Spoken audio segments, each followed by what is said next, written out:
नमस्कार दोस्तों। मैं हूं आपका अपना इंडियन अवतार और आज हम बात करेंगे दुनियादारी की उस लेटेस्ट अपडेट के बारे में, उस घटना के बारे में जिसने आज पूरे साउथ एशिया को हिला के रख दिया है। फिर वो चाहे साउथ एशिया के अंदर नेपाल, भूटान, भारत, बांग्लादेश, मालदीव और पाकिस्तान कोई भी क्यों ना हो। अब आप सोच रहे होंगे कि दुनिया में पाकिस्तान को कब से फर्क पड़ने लग गया। खैर, बात तो आपकी भी सही है, पर इस बार मामला थोड़ा नहीं बहुत उल्टा है। और उल्टा इसलिए है क्योंकि इस बार हमला पाकिस्तान पर ही हुआ है। जी हाँ, आप बिल्कुल सही सुन रहे हैं। अफगानिस्तान के तालिबान ने पाकिस्तान पर हमला करने के बाद इस हमले की जिम्मेदारी खुद पे ले ली है और अफगानिस्तान रक्षा मंत्रालय का तो ये भी कहना है कि ये हमला बदले के रूप में लिया गया। अब आपके माइंड में ये सवाल आ रहा होगा कि ये अफगान तालिबान पाकिस्तान से कौन सा बदला लेने की बात कर रहे हैं, तो आइए इसको थोड़ा सा विस्तार से समझते हैं। देखिए, पाकिस्तान को तो आप जानते ही हैं, या फिर सही में नहीं जानते हो तो इस वीडियो के एंड तक आप सबको जान जाओगे कि ये आखिर पाकिस्तान, तालिबान और अफगानिस्तान के मसले का क्या कारण है। देखो, पाकिस्तान को तो आप जानते ही हैं।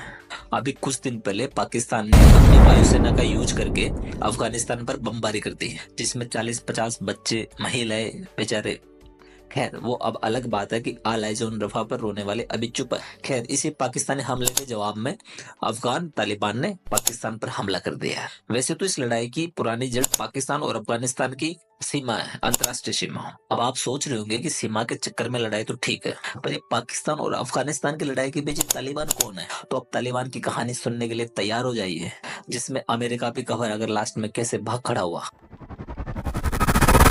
देखिए, तालिबान कोई देश नहीं है, बल्कि अफगानिस्तान के अंदर तालिबान एक इस्लामिक कट्टरपंथी समूह है। इसकी स्थापना 1994 में हुई और मात्र 2 वर्ष के बाद ही 1996 के अंदर इसने 2 वर्ष के अंदर पूरे अफगानिस्तान या फिर अफगानिस्तान की राजधानी काबुल पर हमला कर दिया या फिर अपने कब्जे में ले लिया और पूरे देश अफगानिस्तान के अंदर इसने अपनी तालिबान सरकार बना ली। 1996 से 2001 तक इस तालिबानी गवर्नमेंट को अफगानिस्तान में मात्र 5 वर्ष ही पूरे हुए थे कि 2011 में अमेरिका के वर्ल्ड ट्रेड सेंटर और पेंटागन पर 9/11 जैसा आत्मघाती हमला हो जाता है, जिसमें 3000 से अधिक लोगों की जान चली जाती है। और इस हमले की जिम्मेदारी अलकायदा का नेतृत्व करने वाला ओसामा बिन लादेन लेता है। और फर्स्ट ऑफ ऑल, आप ये बात तो जानते ही हैं कि ओसामा बिन लादेन अमेरिका के घर में घुसकर 9/11 जैसा हमला करके आया था।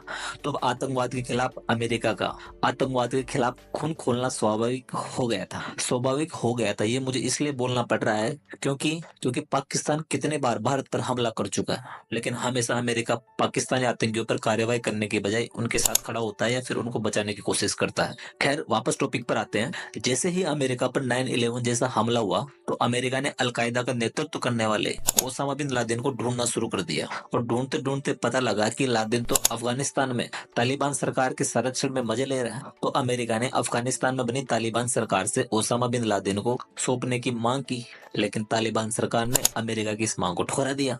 बस फिर क्या था, अमेरिका ने बोल दिया अफगानिस्तान में बैठे तालिबानी सरकार से, वो था ना कि ठुकरा के। और फिर अमेरिका ने दुनिया को अंजाम दिखाने के लिए नाटो मेंबर्स देशों के सदस्यों के साथ मिलकर एक सैन्य अभियान शुरू किया और अक्टूबर 2001 के अंदर पाकिस्तान में बैठी तालिबान सरकार को इसने हटा दिया। देखो, सरकारें बदलवाने में अमेरिका एक्सपर्ट है।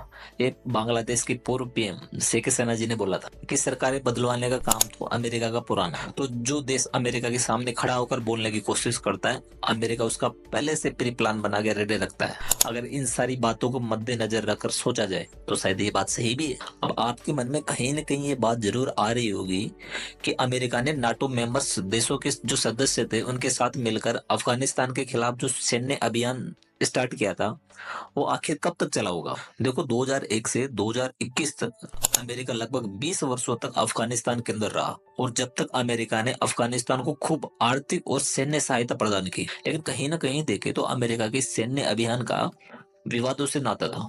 क्योंकि स्टार्टिंग में अमेरिका का मुख्य उद्देश्य अलकायदा को खत्म करना और 9/11 का जो मुख्य आरोपी था आतंकवादी ओसामा बिन लादेन, उसको पकड़ना। लेकिन समय के साथ अमेरिका अपना उद्देश्य बदलकर वहां की तालिबान सरकार को बदलने के पीछे अपना उद्देश्य चेंज कर दिया और जिसके लिए अमेरिका ने 2 ट्रिलियन तक खर्च कर दिए। और इतने रुपए खर्च करने के बाद भी अगर अपेक्षित नतीजे नहीं मिले तो इस कारणों से ये विवादास्पद रहा और इसके साथ ही युद्ध के अंदर लाखों अफगानी मारे गए और युद्ध के दौरान नागरिकों को काफी नुकसान हुआ, जिससे अमेरिका और नाटो कंट्रीज की रणनीति पर भी सवाल उठने लग गए कि भाई इतने लंबे और महंगे युद्ध के वास्तविक उद्देश्य और परिणाम क्या है। और अंत में 20 वर्षों बाद 2021 के अंदर अमेरिका थक हार कर अफगानिस्तान से चला गया बस फिर क्या, इसी तो मौके की तलाश में तालिबान समूह लास्ट 20 साल से अमेरिकी सेना से लड़कर सत्ता में आने की कोशिश कर रहा था। और फिर जैसे ही अफगानिस्तान से अमेरिका गया, तालिबानी संगठन पूरे अफगानिस्तान पर कब्जा करके फिर से अपनी तालिबानी सरकार बना ली। फिर आपके माइंड में क्वेश्चंस बार बार आ रहा होगा कि फिर तालिबान के पास इतने अत्याधुनिक हथियार कहाँ से आए कि ये पाकिस्तान जैसे कंट्री को धमकी दे रहा है, या फिर उस पर युद्ध कर रहा है, या फिर उस पर हमला कर रहा है। देखो 2021 में अमेरिका ने जब अफगानिस्तान से अपनी सेना को वापस बुलाने का फैसला किया, तब अमेरिका ने इनके पास तो बड़ी मात्रा में हथियार, गोला बारूद, बंदूकें, rifles, night vision goggles, optical उपकरण, गाड़ियां, हेलीकॉप्टर, ड्रोन, सादे वाले नहीं, ये सब इन्होंने एएनए अफगान नेशनल आर्मी को जिम्मेदारी के साथ इसलिए सौंप दिया कि शायद ये इनकी रक्षा कर पाएगी और साथ में खुद की भी रक्षा कर लेगी। लेकिन जैसे ही अमेरिकी सेना एएनए अफगान नेशनल आर्मी को इन हथियारों की जिम्मेदारी देकर वहां से निकली, वैसे ही उधर अफगान आर्मी के पास तालिबानी समूह वाले आ गए। और फिर जिस अफगान आर्मी को हथियारों की रक्षा करनी थी, उसने बिना लड़े ही समर्पण कर दिया। बस फिर क्या था, तालिबानी ग्रुप ने अफगानिस्तान आर्मी के पास जो भी अत्याधुनिक हथियार थे, चाहे वो फिर हेलीकॉप्टर, जो कुछ भी हो, उन पर कब्जा कर लिया और फिर बना दी तालिबानी सरकार। अब आपके माइंड में एक सवाल आ रहा होगा कि अमेरिका को पता था कि उसका दुश्मन इतना ताकतवर है या फिर खतरनाक है, तो फिर ये अफगानिस्तान को छोड़ने से पहले अपने अत्याधुनिक हथियारों को नष्ट करके क्यों नहीं गए? देखो इसके शायद 3 कारण हो सकते हैं। फर्स्ट, कि शायद इतने सारे उपकरणों को अमेरिका वापस लाना उनको महंगा पड़ रहा होगा, या फिर समय की कमी के कारण अमेरिका पर ऑलरेडी प्रेशर था और उधर से तालिबानी समूह रेगुलर उस पर गोरिल्ला अटैक किया जा रहा था, तो इस वजह से वो नष्ट नहीं कर पाई। या फिर एएनए अफगान नेशनल आर्मी पर इनको भरोसा होगा कि ये हथियारों को सुरक्षित रख पाएंगे। पर यहाँ पर तो मामला अफगानिस्तान का ही नहीं, अमेरिका का भी तालिबान के लिए उल्टा ही पड़ गया। क्योंकि जिस तालिबान को अमेरिका बर्बाद करने के लिए आया था, उसके जाने के बाद उसी तालिबान ने अमेरिका के उन हथियारों को न केवल उपयोग करके अपनी ताकत बढ़ाने के लिए यूज किए, बल्कि उन अत्याधुनिक हथियारों को आतंकियों तक पहुंचाकर उनको बेचकर तालिबानी संगठन ने अफगानिस्तान के अंदर अपनी आर्थिक स्थिति भी मजबूत कर ली। अब आपके माइंड में एक क्वेश्चन आ रहा होगा कि फिर पाकिस्तान के अफगानिस्तान पर हमला करने के बाद तालिबान की पाकिस्तान के लिए क्या रणनीति है?